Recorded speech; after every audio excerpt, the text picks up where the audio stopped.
गुरुत्वाकर्षण कक्षा 9वीं में द्रव्यमान एवं भार में अंतर का प्रश्न आता है। द्रव्यमान एवं भार में अंतर सभी बच्चों को मालूम होना चाहिए। बहुत ही सिंपल है।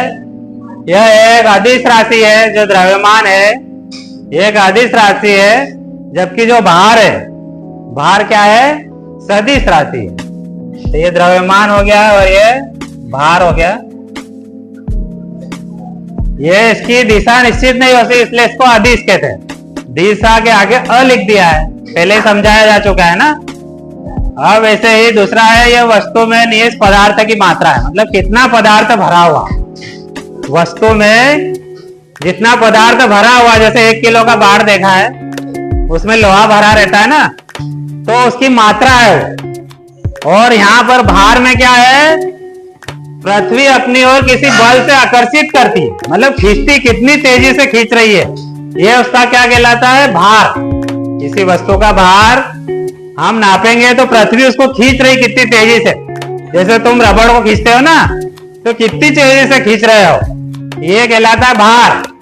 जबकि द्रव्यमान में उसमें कितना पदार्थ भरा हुआ है, जैसे गुब्बारे में हवा कितनी भरी हुई है, उसका भार हो जाएगा। जबकि गुब्बारे को पृथ्वी खींच रही है, ये उसका द्रव्यमान हो जाएगा। तीसरा पॉइंट है, किसी वस्तु का द्रव्यमान सभी जगहों पर स्थिर रहता है।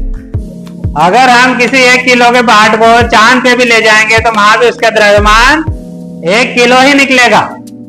जबकि वास्तव में अपने क्या पढ़ा कि चांद पे वजन कम हो जाता है।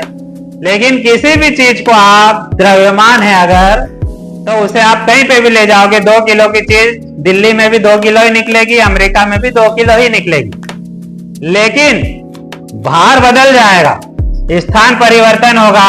आप बंबई, दिल्ली या कहीं भी गए तो आप कोई चीज ले गए 1 किलो की, तो आप देखेंगे कि वहां पे 900 ग्राम की हुई, कम हो जाएगी।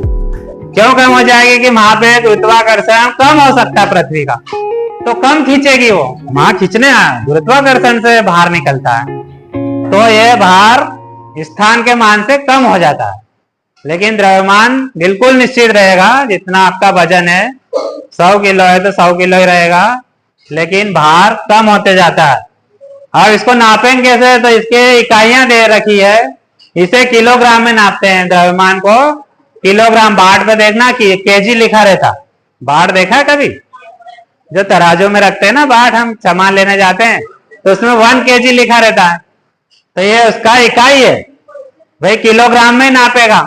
नापने की भी बहुत सारी, जैसे लीटर, दूध वाला क्या लाता है? लीटर, उसमें लीटर लिखा रहता है, केजी नहीं लिखा रहता जब दूध नापाते ना तुम।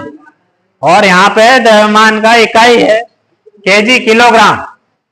के से किलो और जी से ग्राम, समझ गए? अब इसका तो कोई निश्चित नहीं रहता। निश्चित रहता है क्या? कहीं भी बदल सकता है। इसलिए न्यूटन ने इसको दे दिया कि भाई जहां पे भी पृथ्वी ज्यादा खींचे तो उतने न्यूटन हो जाएगा भार, और कम खींचे तो कम न्यूटन हो जाएगा। इसलिए इसका उसने बाट नहीं बनाया, न्यूटन बना दिया भार का। कि जहां भी जाओगे तो न्यूटन के मान से आप, एक ये मापने का यंत्र रहेगा न्यूटन, उससे भार नाप सकते हो। तो ये बदलता रहेगा, लेकिन न्यूटन तो एक ही रहेगा निश्चित। 9.8 जो उसने उसका दिया है ना, इस 9.8 का गुणा कर देंगे तो अपना भार भी निकल आएगा, पर वो कम ज्यादा निकलेगा। आखिरा है कि ये अगला है भौतिक तुला की सहायता से। जो भौतिक तुला देखी है, भौतिक यानी तौल ताकड़ी तराजू, वो भौतिक तुला है। और अपने लैब में भी ये तराजू है, भौतिक तुला। 2 तराजू लगे हुए ना स्टील के, उसको भौतिक तुला कहते हैं। पहचान गए भौतिक तुला? ज्यादा नहीं पहचानो तो हमारी तौल तराजू जो दुकान पे रहती, जो ताल तोलता है या 2 बाट ऐसे रख देता है, ऊपर नीचे होते हैं ना पलवे, वो रहती है भौतिक तुला। और इसको हम कमानीदार तुला से, मैंने कमानीदार तुला बताई थी ना, ऐसे स्प्रिंग लगा हुआ था नीचे और ऐसे अंक रहते हैं, उसको क्या कहते हैं?